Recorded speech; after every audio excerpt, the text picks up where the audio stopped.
SSC में जो हो रहा है वो बर्दाश्त के बाहर है। बहुत लोगों की जिंदगियां लगभग खत्म सी हो रही हैं। एग्जाम में 80% कट ऑफ का जाना यह दर्शाता है कि आपको पेपर लेना ही नहीं आता। 18 तारीख वाले मेंस में बच्चों के 200 नंबर आने के बाद भी सिलेक्शन ना होना क्या साबित करता है? कि जान निकाल के रख दूं पेपर के अंदर तब मेरा सिलेक्शन होगा। कल जब से 18 का रिजल्ट आया है 19 का 2019 एग्जाम में 18 तारीख वाले बच्चे इस तरीके के मैसेज कर रहे हैं कि सर मैं सुसाइड कर रहा हूं, मुझे बचा लो। रात के 3 बजे तक मैं 25 बच्चों से बात करके कन्विंस कर रहा हूं कि इंतजार करो, कुछ करेंगे।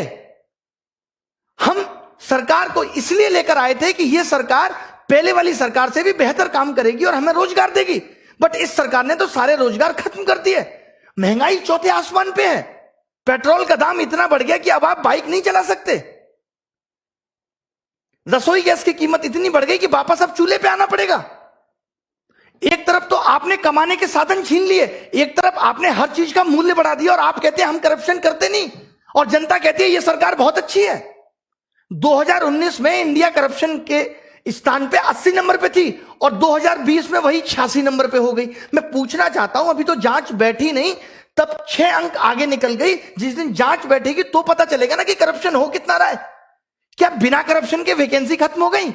एक सीट कम, जो सीट है उस पर भी करप्शन। एग्जाम टाइम से लेंगे नहीं, पेपर सही बनाएंगे नहीं, पेपर में क्वेश्चन गलत डाल के भी 100 रुपए वसूलेंगे, उसको भी पैसा वसूलने का धंधा बनाएंगे।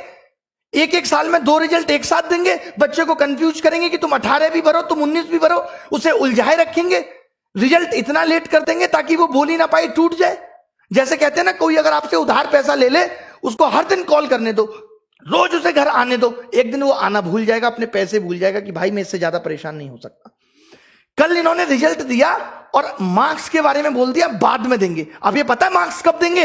ये मार्क्स देंगे 3 महीने बाद, जब आप लगे होगे 2020 की तैयारी में, आपका ध्यान 2020 की तैयारी में होगा, आप कुछ कह नहीं पाओगे। अरे कब तक सहेंगे हम?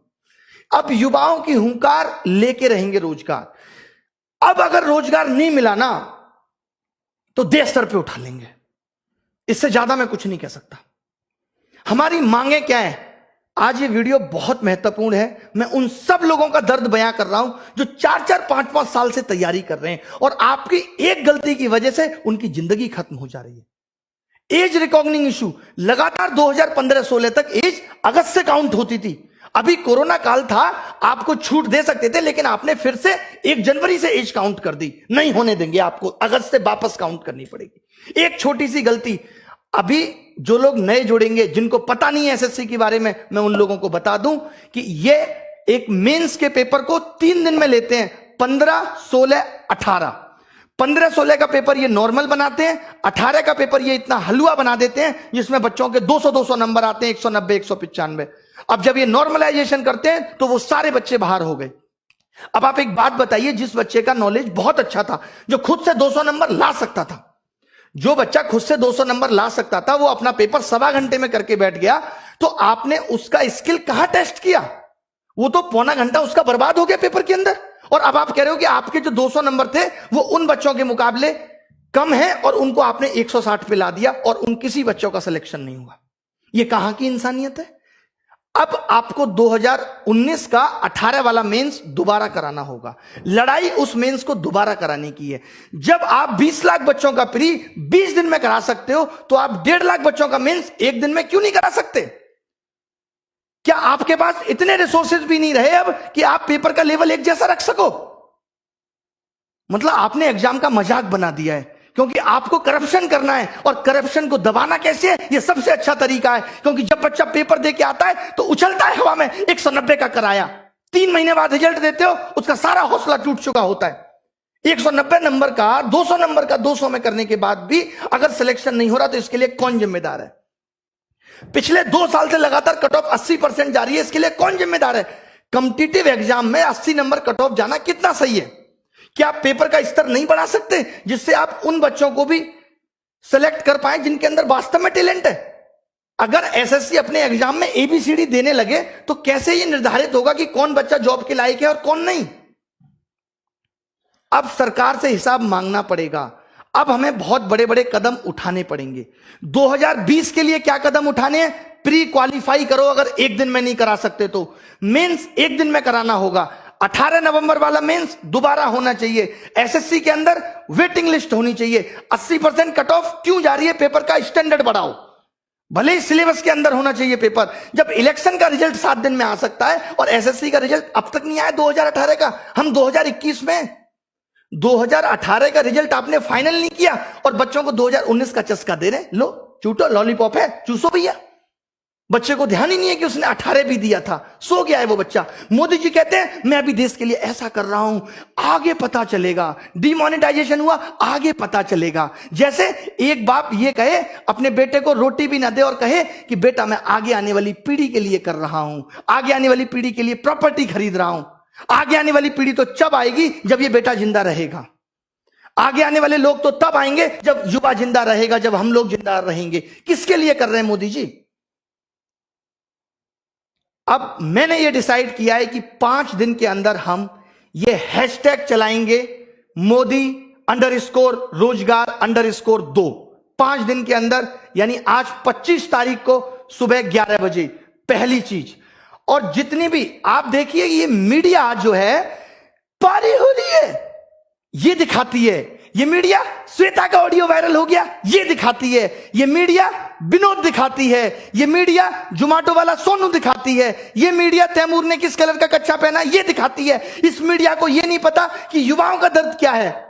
अगर मीडिया ने ये टॉपिक नहीं दिखाया, ये अनफेयरनेस नहीं दिखाई, तो आप सबको मेरी कसम है कि सारे मीडिया चैनल्स की वीडियो को जाके रिपोर्ट करो। हम दिखाएंगे कि इनका आईटी सेल हमारी ताकत के सामने कितना तुच्छ है और हम क्या कर सकते हैं। मेरी सब युवाओं से गुजारिश है कि आप सब इनकी वीडियो को जाके डिसलाइक करिए, इनको मजबूर कर दीजिए लाइक डिसलाइक बटन को बंद करने के लिए। इतने कमेंट करिए, इतनी वीडियो इनकी रिपोर्ट करिए, मोदी जी की मन की बात को डिसलाइक करिए। और एक बात जो मैंने पहले भी कही थी, क्योंकि अब यह मुद्दा पूरे देश में फैलना चाहिए, लोगों को पता चलनी चाहिए कि हम किस तरीके से जूझ रहे हैं नौकरी के लिए, कितनी परेशानी हमारे जीवन में है। लोग कह देते हैं, सरकार कह रही है ट्विटर ऐप भी बंद हो जाना चाहिए। वाह, कमाल की बात है। मतलब अब इस डेमोक्रेटिक देश में अपनी आवाज उठाना भी दुश्वार हो गया है। आप नहीं कह सकते, आप मर जाइए, आप सुसाइड कर लीजिए, आप जिंदा मत रहिए, बट आप अपनी आवाज नहीं उठा सकते। ये कुछ मुझे ऐसी बात याद आ रही है, जब मेरी गर्लफ्रेंड से कोई लड़का बात करता था तो मैं उसको नहीं समझा सकता, उस लड़के को जाके कहता था तू उससे बात मत कर। बहुत बढ़िया। अभी एनालिसिस होता था, अब एनालिसिस पे आईबी ने यह कह दिया कि अब एनालिसिस नहीं होना चाहिए। आप एनालिसिस रोक देंगे और जो बच्चा घर घर जाके बताएगा, इससे आपको पता है क्या होगा? अब एनालिसिस भी बिकने लगेगा दूसरी एप्स पे, कि लोग अब एनालिसिस खरीदेंगे, यूट्यूब पे नहीं आएगा और आपको पता नहीं चलेगा। आपको क्या करना चाहिए था कि हर पेपर का हम लेबल बदल देंगे, करो एनालिसिस, कितना करोगे। आप अच्छा कुछ नहीं कर सकते। मतलब सरकार ने जॉब देने को इतना फॉर ग्रांटेड ले लिया है कि इससे उनको कोई मतलब नहीं है किसी की जॉब लगे किसी की नहीं। जब इस देश में चुनाव दोबारा हो सकता है तो 2019 का 18 नवंबर वाला पेपर भी दोबारा हो सकता है। और क्यों ना हो, आपने ऐसा पेपर क्यों बनाया कि बच्चे के 200 नंबर आए? और जब बच्चे के 200 नंबर आए तो आपने उसे क्यों बाहर कर दिया? किस बेसिस पे आपने उसे बाहर कर दिया? हमें इसका जवाब चाहिए। अब रिफॉर्म्स होके रहेंगे। जितने भी सोशल मीडिया के इन्फ्लुएंसर हैं, जितने भी हैं, मैं एक एक का क्या नाम लूं, मेरी इन सबसे गुजारिश है कि हमारा साथ दीजिए इसमें। जितने भी बड़े बड़े टीचर हैं जिनको लोग बहुत जानते हैं, उन सबसे मेरी गुजारिश है कि आप वीडियो बनाएं। मैं स्पेशली नाम लेता हूं यहां पे लोगों का, ताकि वो लोग वीडियो बनाएं। ऐसे लोग जो हमारा साथ दे सकते हैं, जितने भी वाइन्स बनाने वाले बड़े बड़े लोग हैं, उन सब से जिनके आप फैन हैं, उन सबको कहिए कि हमारा साथ दीजिए। और सबसे बड़ी चीज ये है कि ट्विटर पे हम ट्रेंड क्यों कराना चाहते हैं? ट्रेंड तो ट्विटर पे एक दिन में खत्म हो जाएगा, कोई निष्कर्ष बहुत बड़ा नहीं निकलेगा। हम ये चाहते हैं कि इतनी ये बात फैल जाए, हम इतने इनके वीडियो डिसलाइक कर दें, इतनी बुरी तरीके से हम मीडिया चैनल को बॉयकॉट कर दें, इतनी बुरी तरीके से हम इनकी मन की बात को बॉयकॉट कर दें कि ये मजबूर हो जाएं कि हमसे बात करें। और जब ये बात करेंगे तो हम ये अपने 5 मुद्दे बताएंगे। बहुत बड़े मुद्दे नहीं है ये, बहुत बड़े मुद्दे नहीं है कि वेटिंग लिस्ट हो, as recognising issue sort out हो, 18 नवंबर मेंस फिर से हो, और 2020 में मेंस एक दिन में हो, और प्री क्वालिफाई करो। अगर आप एक दिन में नहीं ले सकते, क्योंकि हमें अब आपके नॉर्मलाइजेशन के तरीके पे बिल्कुल भरोसा नहीं है, कोई ट्रांसपेरेंसी नहीं है उसके अंदर। क्यों नहीं दिया आपने मार्क्स? 5 दिन के अंदर आपको मार्क्स देने होंगे। मैं एसएससी से ये गुजारिश करता हूं कि आपको 5 दिन के अंदर मार्क्स देने होंगे। मार्क्स तो आपके पास है ना, कितना टाइम लगता है अपलोड करने में? स्पीड नहीं आ रही, जियो की सिम भिजवा दें? बताइए कि आप मार्क्स नहीं देंगे, क्योंकि आपको पता है आप मार्क्स उस वक्त देंगे जब बच्चा 2020 में बिजी होगा, चाहकर भी कुछ नहीं कर पाएगा, उसको लगेगा यार अब 2020 ना हाथ से निकल जाए। कंगना जी ने भी कहा है कि वो इस बेरोजगारी पर ट्वीट करेंगी। जब भी आप ट्वीट करें तो कंगना जी को भी बोलें कि वो रिट्वीट करें। उन्होंने कहा है, अक्षय कुमार साहब ने भी कहा है कि देश का कोई भी मुद्दा होगा तो हम ट्वीट करेंगे, बाहर वाला कोई भी दखलंदाजी नहीं करेगा। भले ही मोदी जी जाके अमेरिका में कह सकते हैं अब की बात ट्रंप सरकार, ये दखलंदाजी नहीं है, सॉरी माफ कीजिएगा। सचिन तेंदुलकर साहब भी बेरोजगारी पर ट्वीट करेंगे। आप सोचिए देश का युवा कितना बड़ा हिस्सा है कि रेलवे ग्रुप डी और ग्रुप सी 2-2 करोड़ लोग फॉर्म भर रहे हैं। मैं आपको दिखाता हूं ना कैसे कैसे मैसेज लोग मुझे करते हैं। ये देखिए आप, ये सब देखिए कितने कितने नंबर लोगों के आ रहे हैं और क्या क्या लिखा हुआ है इसमें। ये देखिए, good afternoon sir, although I hope मुझे 2018 में कोई ना कोई पोस्ट मिल जाएगी, I watch all free video, ये सब लिखा हुआ है, पढ़ लीजिएगा इसको क्लास के बाद। ये देखिए लोगों के बारे में मैं दिखाता हूं आपको क्या क्या लिख रहे हैं लोग।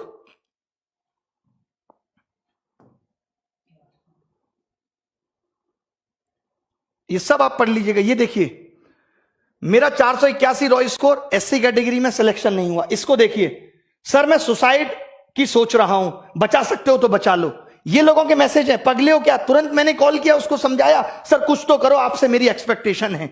लोग इस तरीके के मैसेज कल से ही रिजल्ट आने के बाद कर रहे हैं। ऐसे तमाम मैसेज हैं कि मेरे 535 नंबर थे बट अब लग रहा है जॉब नहीं मिलेगी। इतना निराश हो चुका है युवा। यार इस दर्द को हम भी नहीं बर्दाश्त कर पाएंगे, हम खुद मर जाएंगे। अब क्या लिखें? मैंने तो बोल दिया, अब कोचिंग में भी सारे टीचर हम टाइटल लगाएंगे कि न्यू बैच स्टार्ट इस तारीख से। नीचे लिखेंगे सिलेक्शन की कोई गारंटी नहीं। सिलेक्शन की गारंटी नहीं है, क्योंकि अगर 200 नंबर लाके भी सिलेक्शन नहीं हो सकता तो कुछ नहीं हो सकता। और ये सिर्फ एसएससी में नहीं है, रेलवे में भी वही हो रहा है, टालम टोल हो रही है। 4 महीने प्री चल रहा है। भाई कौन से देश में रह रहे हो? काय का डिजिटलाइजेशन है? कौन सी इंडिया डिजिटल हो गई कि 5 महीने में प्री का एग्जाम हो रहा है और उसके बाद 2 महीने मेंस चलेगा? ये सब गधा बनाने की चीजें। लास्ट में हो जाएगा कि 5000 लोगों को नौकरी मिली। ये सबका मन बहलाया जा रहा है, इससे ज्यादा कुछ नहीं है। रेलवे में भी इससे ज्यादा कुछ नहीं है, बैंक में भी इससे ज्यादा कुछ नहीं है, सब जगह बेवकूफ बनाया जा रहा है, नथिंग एल्स।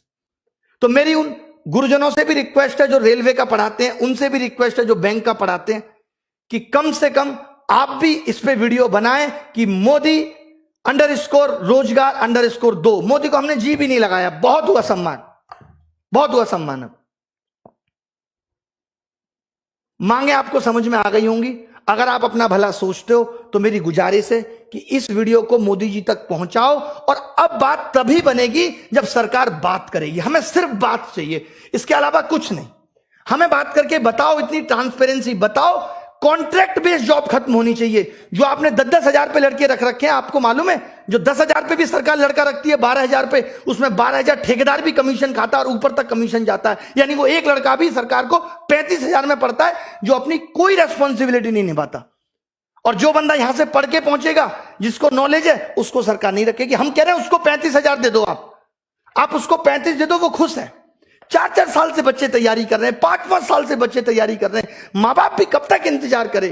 कुछ तो रहम करो साहब, कुछ तो रहम करो उन बच्चों पे। मैं तो बहुत हिम्मत समझता हूं बच्चों की।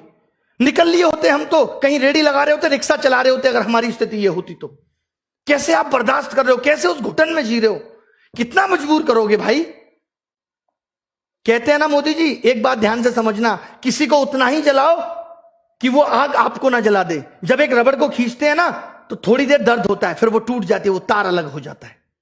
इतना मत झुकाओ किसी को कि वो आपको ही जला दे। सब सेलिब्रिटी ट्वीट करेंगे, सबको ट्वीट करो यार। ये सोशल मीडिया बहुत बड़ी ताकत है। आज मीडिया देश की मर चुकी है। आज सोशल मीडिया क्लियर करती है हर बात को। हम जैसे लोग आके बोलते हैं कि ये हो रहा है। आपने देखा कल से किसी मीडिया वाले ने बोला कि 200 नंबर वाले का भी सिलेक्शन नहीं हो रहा। ये तो बड़ी न्यूज थी। 190 नंबर वाले का भी सिलेक्शन नहीं हो रहा, वो भी पेपर मैंने भी क्या किया है, पेपर मंगवाया बच्चों से, देखा हाँ 200 आ रहे, फिर भी नहीं हो रहा। फिर कब होगा भाई? मीडिया को भी ये बातें अब दिखानी पड़ेंगी, हर हाल में दिखानी पड़ेंगी। आपसे मेरी गुजारिश है, मैं रो के दिखाऊं आपको कैसे करूं कि सोशल मीडिया को बायकॉट करो, इनकी सारी वीडियो डिसलाइक करो।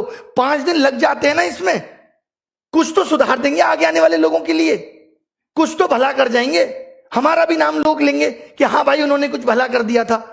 नहीं तो जिस हिसाब से तानाशाही हो रही है सब, ये नौकरियां अभी तो 8 से 6,000 हुई हैं, 6 से कल को 4 हो जाएंगी, 4 से 5 हो जाएंगी, फिर 300-400 रह जाएंगे। नेताजी के ही भतीजे भांजे ले लेंगे सारी नौकरी, हम प्रसाद चाटेंगे कसा सत्यनारायण भगवान का, इससे ज्यादा कुछ नहीं बचेगा। मेरी गुजारिश है इस वीडियो की सारी बातों को सुन के, सारे मुद्दों को सुन के इसे सपोर्ट करें, ये सिर्फ आपकी भलाई के लिए। सारे टीचर एसएससी के, रेलवे के, जितने भी बड़े बड़े चैनल हैं, चाहे वो WiFi Study, Exampur, Gagan Pratap maths, Rakesh Yadav Reader Publication, जितने भी लोग हैं, और मैं किस किस का नाम लूं, जो लोग वाइन्स बनाते हैं, बड़े बड़े चैनल, आशीष चंचलानी, सब लोग एक एक ट्वीट हमारे लिए भी करें, रिक्वेस्ट है। सारी सेलिब्रिटियों से भी रिक्वेस्ट है कि इस बेरोजगारी मुद्दे पे एक बार तो कहो सरकार को। कुछ भी नहीं चाह रहे हम, बस इतना चाह रहे हैं कि थोड़ा सा तो एग्जाम फेयर कर दो। बहुत बड़ी बड़ी डिमांड हमारी नहीं है कि कोई रूल आपने बना दिया उसे वापस ले लो, हम आपके बनाए हुए रूलों में कोई दखलंदाजी नहीं चाहते। हम कहते हैं कि कुछ कमियां हैं वो हमारी भी सुधार दो। क्या गुनाह किया है इस देश के युवा ने? मोदी जी तो कहते थे कि इस देश का युवा ही ताकत है, कैसे भूल गए वो उस ताकत को? क्यों नहीं याद रही वो ताकत उन्हें? उन्होंने भी तो स्ट्रगल किया है, वो खुद बताते हैं। क्या उन्हें जरा भी तरस नहीं आता हमारा कि बच्चा कैसे बिखर रहा है, इतना टूट चुका है? जरा भी परवाह नहीं है? क्या ये बात उन तक नहीं पहुंचती होगी? क्या उनको नहीं पता कि देश में आंदोलन, बच्चे ऑनलाइन प्रोटेस्ट करते हैं रोजगार को लेके, क्या वो 2 शब्द नहीं बोल सकते? बताइए आप मुझे। इतना तो एक देश का राजा कर सकता अपनी प्रजा के लिए। कहां हमने गलत बात बोल दी? अगर हम ये कह रहे हैं कि जो कमियां हैं उनको सुधार दो, आपकी एक छोटी सी गलती से कितने बच्चों का भविष्य बर्बाद हो रहा है? बंद कर दो।